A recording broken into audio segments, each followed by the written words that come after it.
तुआ वाला गली डोर का नाम है दुल्हनिया का अरे भाई के तुआ का नोटवा के अरे माई के तुआ का लोटवा भरली डबको दुल्हनिया का नाम श्वेता। अरे माई माटिया कलो मारे समाला गली डोर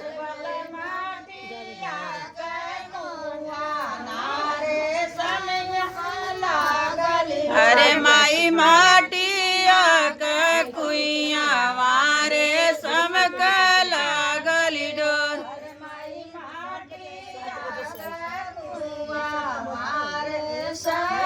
अरे माई तारी का लोटवा भरली डबको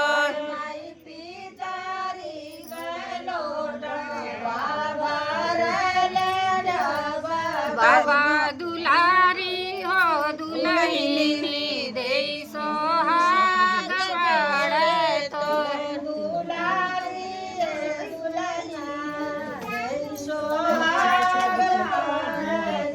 अरे हो बाजू बंदा कंगना मुड़वरिया धैली तो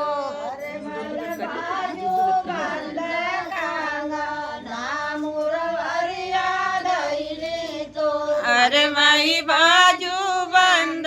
कंगना मुड़वरिया धैली तो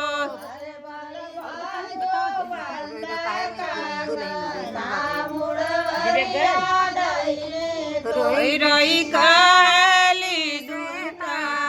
दे सुनवा भैया मोर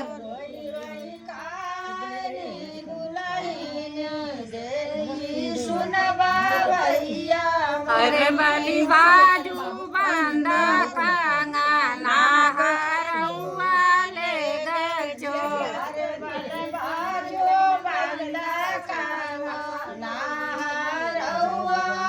अरे हंसी कहन कवने भैया सुनबू बहिनी मोर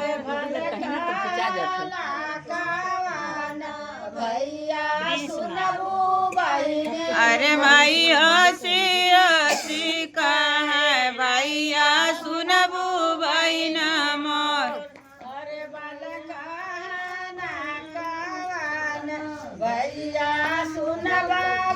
अरे अरे बहिनी हो श्वेता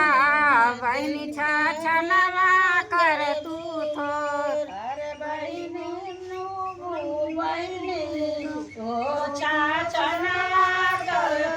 अरे बनी से तो कवन बनी छनवा कर तू तो कह दिया विवेको ना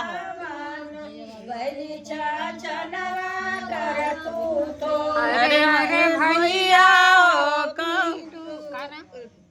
प्रिंस भैया सुनवा भैया मोर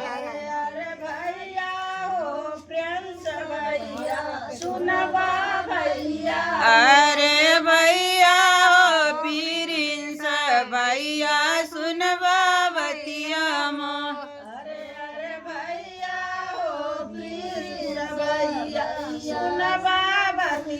अरे बली रातिया का चोरावा पैदा भैया मोर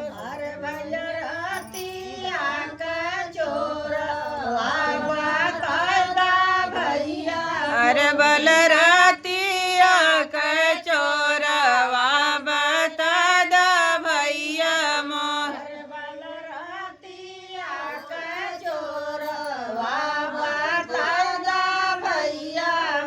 अरे बनी रातिया का चोरवा बनोइया मैं मोर